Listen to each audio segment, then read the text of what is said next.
Yakobus pasal 5 ayat 16. Yakobus pasal 5 ayat 16. Kita akan membacakannya secara bersama. Tetapi kita akan bacakan Yakobus pasal 5 ayat 16b. Dalam hitungan ketiga kita baca secara bersama-sama. 1, 2, 3. Doa orang yang benar bila dengan yakin didoakan sangat besar kuasanya. Tuhan, saudara-saudari yang dikasihi Tuhan, saya dan bersama dengan Kak Yestu ditempatkan pelayanan di GPD Cipatat, dan di sana kalau nggak salah bulan Februari kemarin ada pembahasan para pemuda, di mana mereka ketua pemuda yang memberikan tema atau topik yang akan dibahas itu tentang doa, dan di mana semua pemuda remajanya akan mengajukan pertanyaan tentang doa itu kepada kami. Dan tentu kepada kami itu ya saya, Kak Yestu, dan hamba Tuhan Pak Mesak, yaitu pembina pemuda di sana. Dan saya masih simpan ada 7 pertanyaan yang saya dapatkan. Kalau nggak salah 7 juga dengan sama Kak Yestu ya.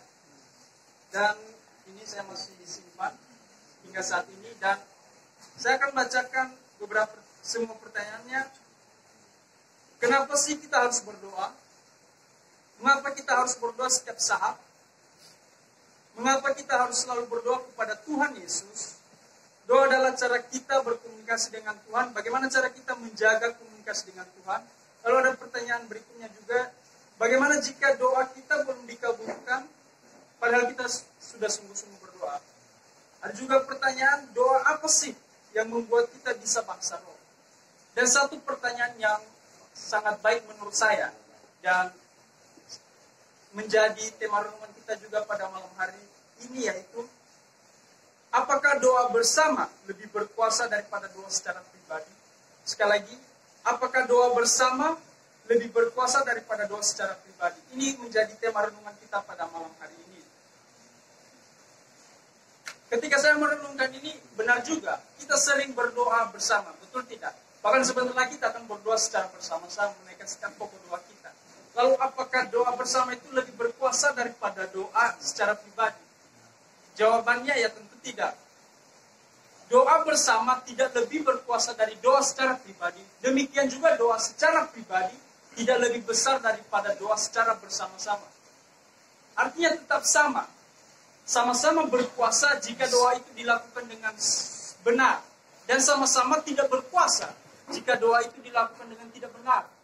Kitab Yakobus pasal 5 ayat 16b ini menjawab pertanyaan dari ini. Doa orang benar bila dengan yakin didoakan sangat besar kuasanya. Di sini di kalimat orang yang benar, maka berdoa haruslah orang yang benar. Tentu ya, berdoa harus orang yang benar. Tetapi benar di sini bukan benar dalam arti sempurna. Karena kita percaya di kolom langit ini tidak ada manusia yang sempurna. Hanya satu pribadi yang sempurna, itu Yesus di dalam pribadi kemanusiaan. Amin.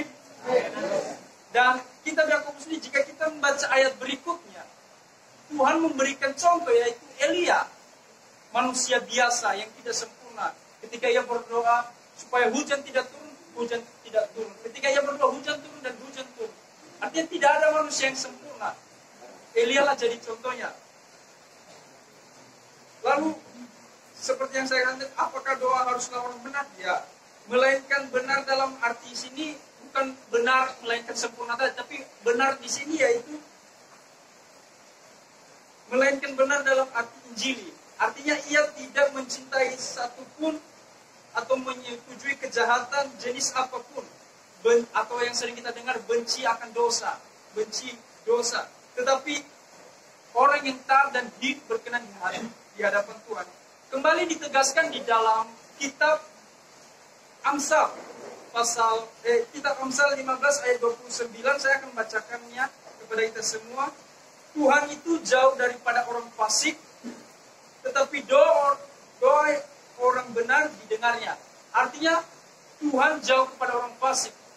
Tuhan tidak mendengar doa-doa orang yang berbuat jahat, orang fasik artinya. Tetapi Tuhan mendengar doa orang yang benar, yang hidup taat, yang hidup sesuai dengan kehendak Tuhan.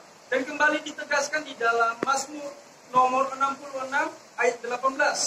Saya akan bacakan bagi kita. Seandainya ada niat jahat dalam hatiku, tentulah tidak mau mendengar. Artinya benar, ketika kita berbuat jahat, ada niat jahat, ya doa kita tidak akan terjawab, saudara-saudara. Selanjutnya di kalimat, bila dengan yakin didoakan sangat besar kuasanya. Selanjutnya doa itu sendiri haruslah merupakan doa yang sungguh-sungguh. Doa yang dinaikkan secara khusus kepada Tuhan.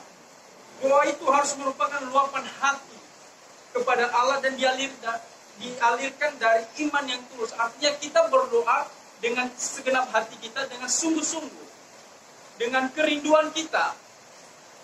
Seringkali kita berdoa karena keterpaksaan. Seringkali kita berdoa karena ya sudah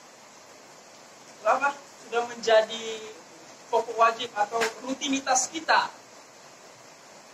Tapi doa di sini yaitu harus dengan hati kita, kerinduan kita kepada Tuhan. Jadi intinya bahwa kesimpulannya bahwa doa secara bersama bila dengan doa secara bersama-sama tidak lebih berkuasa dengan doa yang secara pribadi, dan doa secara pribadi tidak lebih berkuasa doa secara bersama. Intinya kita berdoa dengan benar. Demikian firman Tuhan. Sebelum kita menaikkan semua pokok doa kita, saya memberikan kesempatan kepada kita untuk merenungkan firman Tuhan ini. Apakah kita sudah berdoa sesuai dengan kehendak Tuhan atau tidak? Mari kita renungkan apakah yang kita doakan ini benar dari hati kita atau